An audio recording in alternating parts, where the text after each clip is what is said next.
Welcome to the Group Dentistry Now show, the voice of the DSO industry. Kim Larson and Bill Neumann talk to industry leaders about their challenges, successes, and the future of group dentistry. Visit groupdentistrynow.com for more DSO analysis, news, and events. Looking for a job or have a job to fill? Visit joindso.com. We hope you enjoy today's show. Hey, I'd like to welcome everyone to the Group Dentistry Now show. I'm Bill Neumann. Thanks everybody as always for listening in, whether it's Apple, Spotify, Google, or you happen to be watching us on YouTube. We appreciate you being a part of the show. And of course, without an audience, we wouldn't have a show, and without great guests, we wouldn't have an audience. So we've got some great guests on today. We're going to talk about a new conference in the DSO dental space. It's called Amplify. It's happening May 19th through the 21st in Tampa, Florida, one of my favorite towns. We'll talk about the cool venue. We'll talk about why this conference is different and why you should be there. But let me run through the guests really quick here. We have Dee Fischer with us. She is the founder of Fischer Professional Group. Dee, welcome to the Group Dentistry Now show. Thanks for being here. Thanks for having me. I appreciate it. We have Kim Fuller. She is a veteran dental events planner. Kim, great to see you again. Great to see you again, as always, Bill. And we have Dr. Ryan Hungate. He is the founder and CEO of Simplifeye and also a practicing orthodontist. Thanks, Ryan, for being here. Great to be here, Bill. Thanks for having me. Hey, Dee, do you want to kick things off a little bit on your background and a little bit about your company? Sure. My background is I've been in the single practice space and I've been in the DSO space, coaching and team building and taking practices to the next level, getting ready to scale. I've worked with numerous DSOs across the country and just really getting them scalable. I think scalable, profitable, and an honest, happy culture. So that's kind of my niche. That's great. Well, we'll get into a little bit more about what you do and also about your role at the Amplify conference. Kim, a little bit about your background. Sure. Well, I've somehow been in dentistry about 20 years now. Who knew that would happen? But I really love, I love the DSO space. I'm really happy to be with Simplifeye right now. And we are really excited to be bringing our first conference out there. We think we have a lot to say, and we're bringing something new to the space, and that's a thrill for me. And that's what we're going to talk about. And Ryan, last but not least, a little bit about your background. Yeah, so I'm an orthodontist. That's where everything kind of started. Also the founder and CEO of Simplifeye. Prior to all of that, designed what all of you now experience as the Apple retail workflow. So whenever you walk into an Apple store, I designed the whole triage program where you're triaged before you walk in, strategically routed around, and then we secretly kick you out without you knowing. Right after you spend around $600 or more. So we got to deploy that back in 2007, 2008, when really there was no such thing as the iPhone, and it just came out. Been trying to bring that technology and that know-how to the DSO space and the dental space ever since. Pretty cool. Interesting background, Ryan, for an orthodontist for sure. So let's talk about not only are you an orthodontist and the founder of Simplifeye, and you worked at Apple, and you're like, well, we should do a conference too. So let's talk about Amplify and why you felt like there was room for another conference. What was missing? So talk a little bit about the why behind this. Yeah, well, I don't know if anybody else has felt it, but I feel like this profession might be changing a little bit lately. We're trying to figure out how we, can deal with and thrive in these new situations. And what's interesting is more and more, it used to be we were trying to explain technology to people and we were trying to get them to embrace it and move forward. Well, I think our situation that we're in, whether it's, you call it pre-pandemic, in the middle of the pandemic, or post-pandemic, at this point in time, we're dealing with all kinds of weird stuff, staffing shortages. We're dealing with increasing wages. The people who worked at the front desk for 30 years are now saying, oh, I'm going to look for another job. That was never a problem we had. So now we're having people clamoring for technology. How can I turn two people into one? And the other piece is that, when I go to these conferences, like simply hearing a great sales pitch is no basis for making a very important critical decision in technology platforms, right? In the era that we have right now, okay, in like this era of transformation, in our opinion, it includes crazy innovations that are coming about, ones that we don't even know how we're going to apply to dental just yet. And there's people all over that are starting to do this. We're going to be talking about things like artificial intelligence, but actually how we use it, not just, hey, there's this thing called AI, right? I hate hearing AI and then it's like talking about a bot. That is not artificial intelligence. My car driving itself to work, that is artificial intelligence, right? Blockchain and Web 3.0. I don't know if anybody's heard of an NFT lately. I'm sick of hearing about this stuff. I want to know how the hell I apply it to my life, how I apply it to my practice. We're providing a slate of technology experts and a really comfortable environment, because I always hate it when you sit there in an audience and you don't have a chance to ask questions, right? You can't understand it. And if you don't understand it, it's frowned upon if you ask questions. You feel like a dum-dum in the audience if you raise your hand or if you don't quite get what's going on. We want to bring intelligent people in, experts, geniuses that can talk about this stuff in an understandable way. And in the end, we need to think about technology as not just a tool that's going to replace a lot of the stuff that we do, which is nice, right? I want to think about technology as a tool that can allow human beings to be more human. That's what we want at the end of the day. So Kim, talk a little bit about, what you're doing. So Ryan has this idea and totally agree with you. I mean, there is technology everywhere now. And in the dental industry, I think in the past couple of years in particular, DSOs and solos realize that in some ways they have to use it because they don't have the human resources. There's so much information out there, but it's almost like too much. It's overwhelming with all the opportunity. Can I apply this, and am I capable, or is my team capable of understanding this, absorbing this, and using it day to day? And is it going to make us more productive? Is it going to be help with patient outcomes? Are we going to be more profitable? Kim, talk about a little bit about your why, as Ryan had this idea with Amplify. Sure. Well, yeah, Ryan really nailed that. So he really said it. What I love is that let's let the humans be more human. Technology can be scary, right? And so we want to be presenting this in a way that they can really grasp. As he said, we can ask questions, and then at the end go home with a playbook of like, what is it that we need? What's good for now? What we can do later? And what is really important, and what might they be missing right now that could help them, as Dee says, help them scale, help them get to the next level, and in a way that makes it not so scary. Makes sense. And Dee, you're probably running into this with your clients, where there's questions about AI and technology. What should I use? What shouldn't I use? How should I use it? So is that why you're involved with this conference? Talk a little bit about your involvement. Well, the reason why I'm involved with this conference is because, I believe artificial intelligence can bring great change management to the practice level. There's two things that are going to really affect your practice if you want to scale. One of them, as we know, is culture, and the other is EBITDA. And how do you take artificial intelligence and apply it to change management that is positive at the practice level and also can affect your EBITDA in a positive way? As Ryan pointed out, we're struggling with staffing costs, we're struggling with a lot of things. So how do you right size your P&L, give great culture, understand change management? I don't think those have been answered in the dental space yet.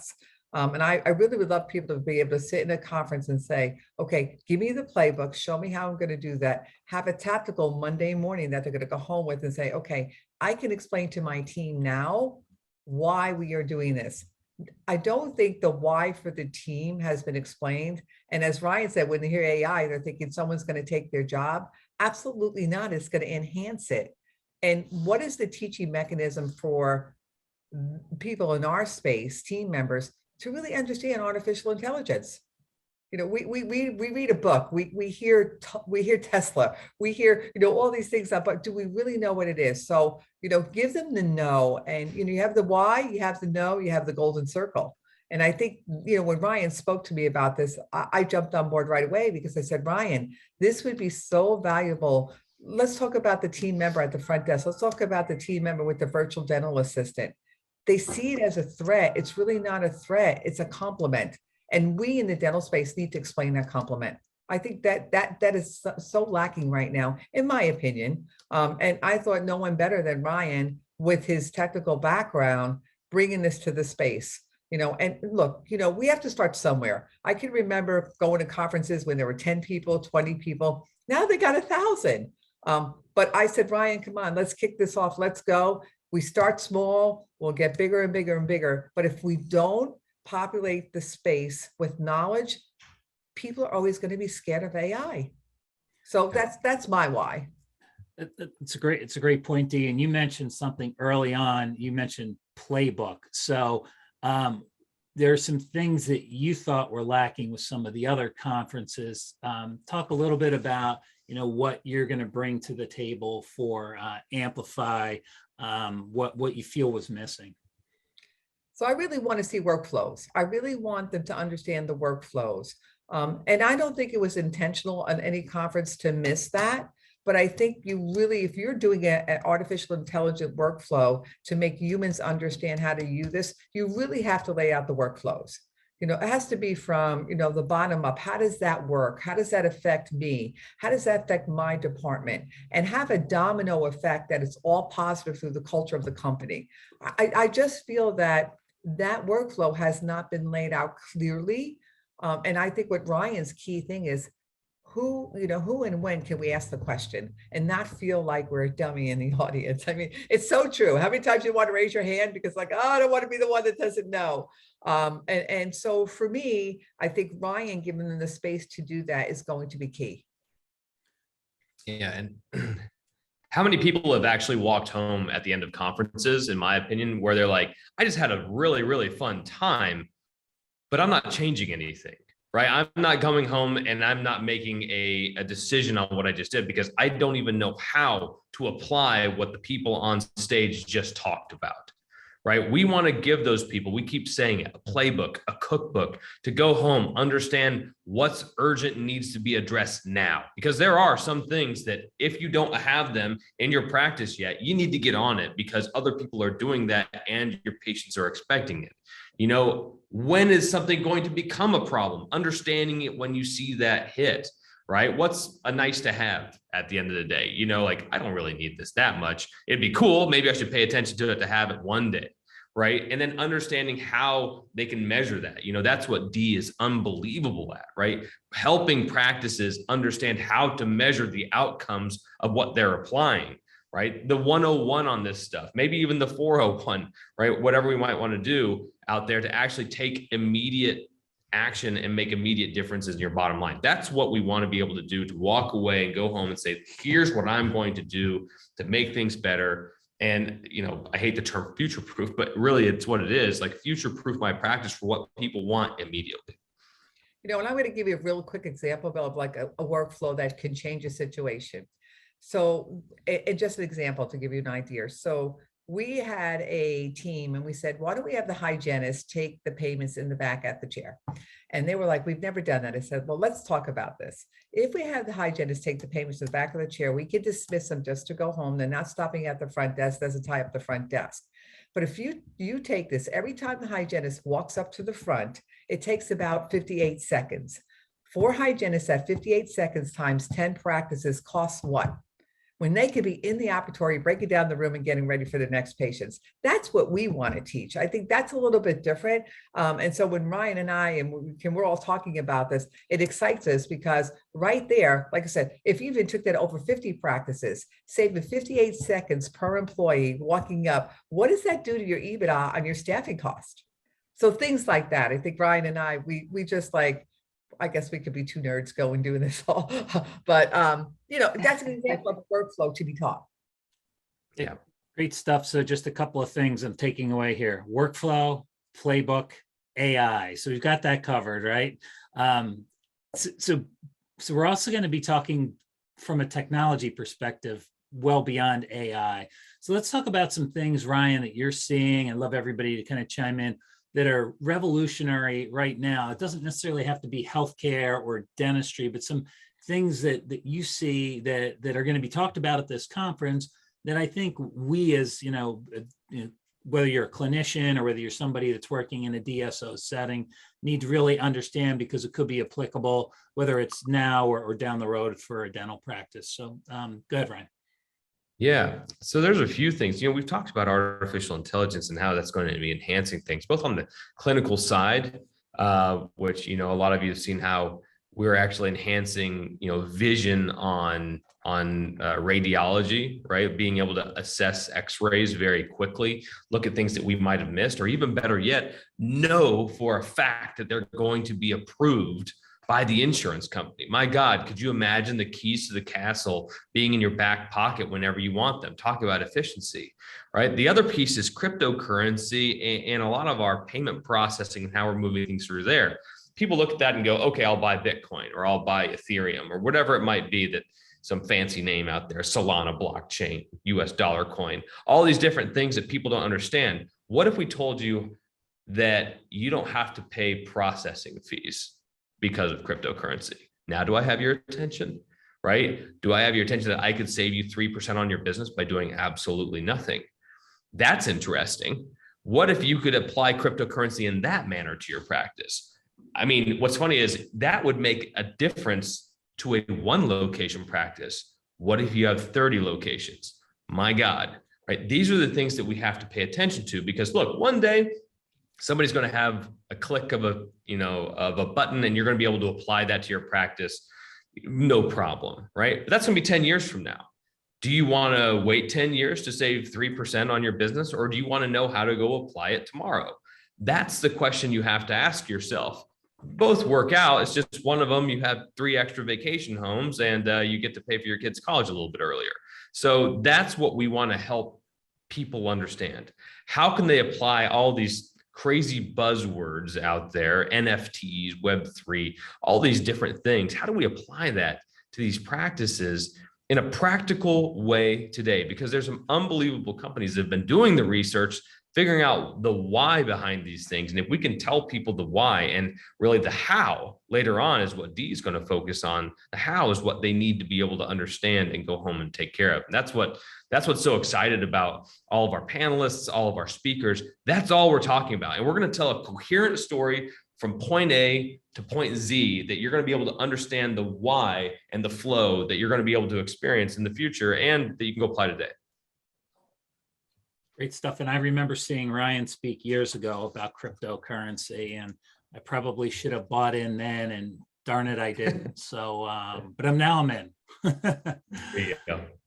Good stuff. You want to tie into this a little bit. Some of the ways you see technology almost as a bridge, the gap between what practices want to do and the information that they need to be successful. So, and again, we're kind of bringing it back down to the practice level, but there's so much out there. Maybe we can let Dee talk a little bit about this. She talked about workflow, and I would just love to, do you see things being used today, technologies, or maybe that can be used tomorrow to really help dental practices? And maybe this is a teaser for what we're going to talk about at the conference. Dental practices excel.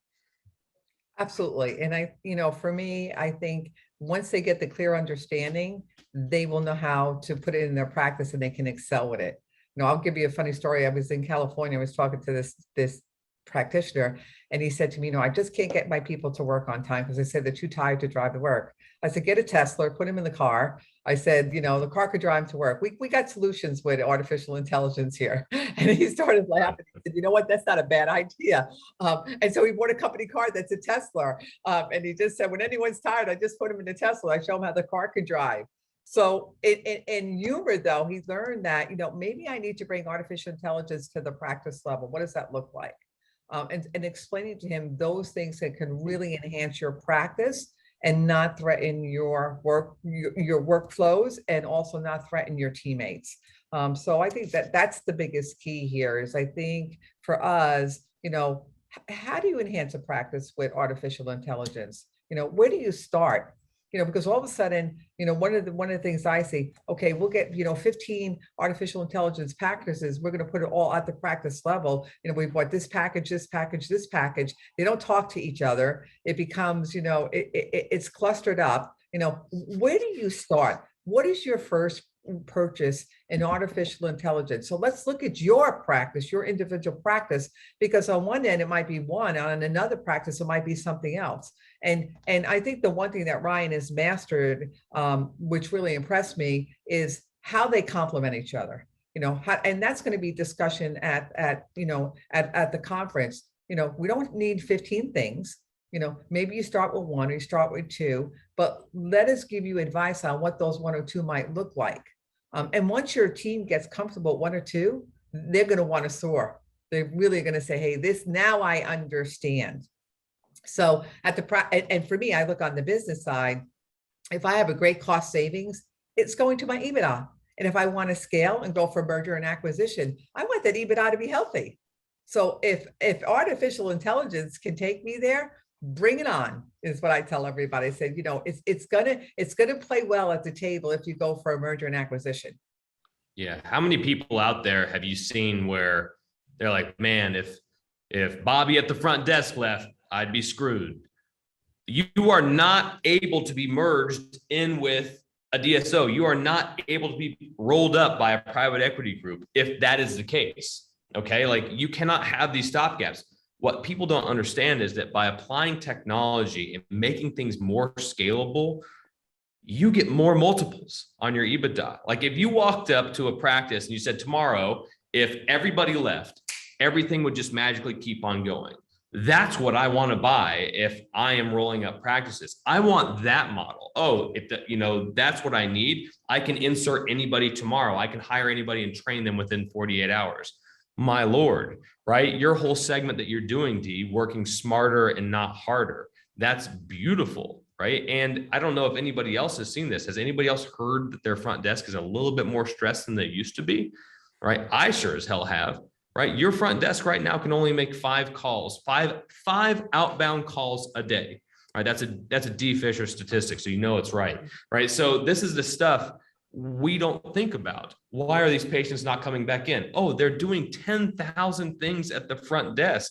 How do we free them up to be able to take care of these things every single day? The rudimentary stuff, not the complicated stuff like verifying insurance that everybody hates, right? These are the things that we need to understand, how we can automate it, how we can make those people's lives better. You're going to get less turnover. You're going to get better margins on your business. You're going to get a stickier person. It's awesome. So go ahead, Kim. I was just going to add that the other piece of this is everything that they said, but also how do you get your team to buy in on these decisions? And we're really going to get into that. How are we going to make sure that your team understands what you're doing?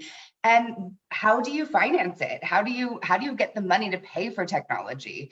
And what do investors want to see if they're going to come in and examine your practices? So we want to we kind of specifically did the second day as a deep dive into those topics.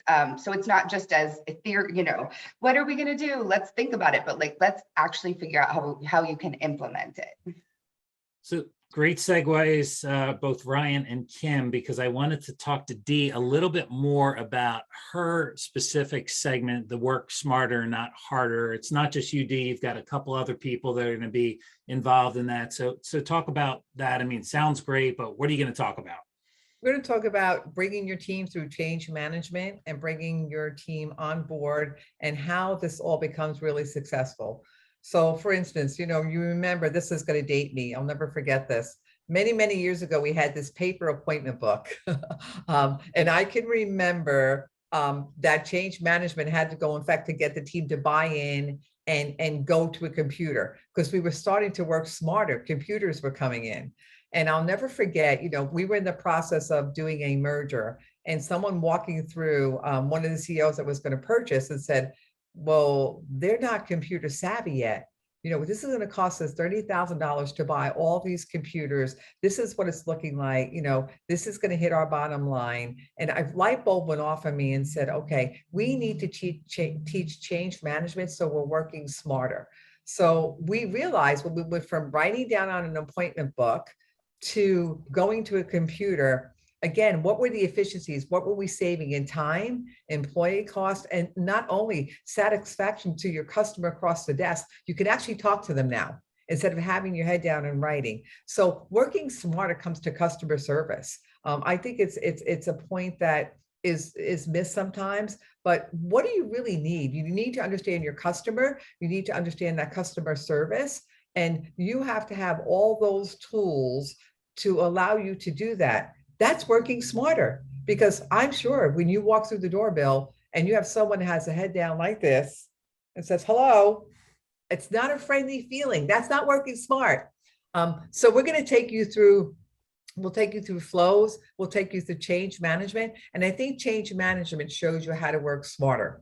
And if you think of 5 points on change management, technology is coming in, right? We're hearing technology. We're hearing, retraining, team. A lot of new team members are coming in, right? You're looking at the cost of that. You could keep going down to 5 modules, self-awareness, what's going to happen here? How do we make that change management? Walking through that, and that's working smarter. Instead of going in blind, here's something and you figure it out. That's not working smarter. So I think, we're going to tie that circle together on bringing AI to change management to team involvement. That's always working smarter. So Dee, that is going to be actually, your session is going to be on May the 20th. That is entitled Awesome Day. So that's going to be, and right before that, the arrival day, which is the 19th, there's going to be optional golf. There's going to be some networking and a reception. But so you'll be kicking that off. It looks like AI. So we're going to start off on the 20th, Awesome Day, with AI and the future. And we're going to talk a lot about fatter future. And then we're going to get into Ryan's passion, besides dentistry and besides AI, cryptocurrency. So talk about that. And then it's going to be D, work smarter, not harder. Kim, do you want to fill in any blanks there? Because this is you're the planner. I know there's a lot of cool things that I missed. And then also the fun that happens after that. Well, certainly. I mean, we've all gone to lots of conferences and we know, so I feel like we know the flow of what we want to do. We want to get people in, get them registered, have it be a nice experience. That happens on Thursday. Friday, we start not too early, but just early enough to make sure we're packing in a lot of great information. What we've also done, I mean, across the board, what do people say? They want more networking. They want more time to talk to each other. So we've extended all of our networking breaks to be at least 45 minutes. During those breaks, we're going to kind of do some optional kind of guided conversations through the room. So everything from like medical dental integration and, just Web3, like some of the things that might need a deeper dive. So we'll get some people who are going to lead those conversations around the room. But if you don't want to do those, we've got, people to talk to. You learn, this space is one where everyone learns from each other. We know this. The people on stage, the people in the audience, they're all connecting and learning from each other. So we're really trying to make sure that that's the vibe. That's what we're doing on Awesome Day. At the end of Awesome Day too, we're going to do a cruise. So, I mean, who can beat that? And get all this stuff on a boat. Ryan, do you want to talk a little bit about the cruise? No, I'm all about the cruise on Friday. So, and not to mention, I mean, look, we're going to have the cruise is going to pull right up to the hotel. We're going to have the old fashioned red carpet and pictures and dinner. And the most exciting piece for me is that we are going to have the Group Dentistry Now Tech and Innovation Awards. It is time that we actually recognize practices that are doing innovative things, tell people what they are doing, how they're doing it, so people can understand how that's influencing their practices so they can go back and do the exact same thing or something similar to actually roll that out. And then next year, get that innovation award themselves, right? That's what we want. We want them to be able to understand those things, right? Make it the Oscars of how awesome these practices are and really reward these practices for what they've put into place. So the cruise is going to be really cool on Friday. Should be a lot of fun, should be a lot of dancing under the stars, and lots of time for networking and hanging out, and a couple of drinks involved as well. Yeah. And I also think one of the things that Ryan missed here is I think, when Ryan and I and Kim, we had this conversation and we put a lot of networking time in. It was because we wanted the speakers to be touchable and teachable. And I think those are two keys. I think that Ryan and I talked about, we're like, leave a lot of networking time in there. We want anybody coming to this conference that's going to speak and be there. We want them to have teaching moments like 24/7 and also be touchable, be approachable. Let's be able to talk to you all, and let's be able to see, maybe I had that little question I just didn't want to ask. So I think those were two things that Ryan and I kept throwing that word around. Let's be touchable and teachable. Just in a fun way. And the cruise is going to bring it out because, when you're drinking alcohol, there's a lot of things that can come out on that teachable and touchable. Right. Dee, that's a great point regarding the networking, because a lot of times we think about networking, it's just the attendees, right? But the fact that, and sometimes you go to some events and the speakers are there and they're gone.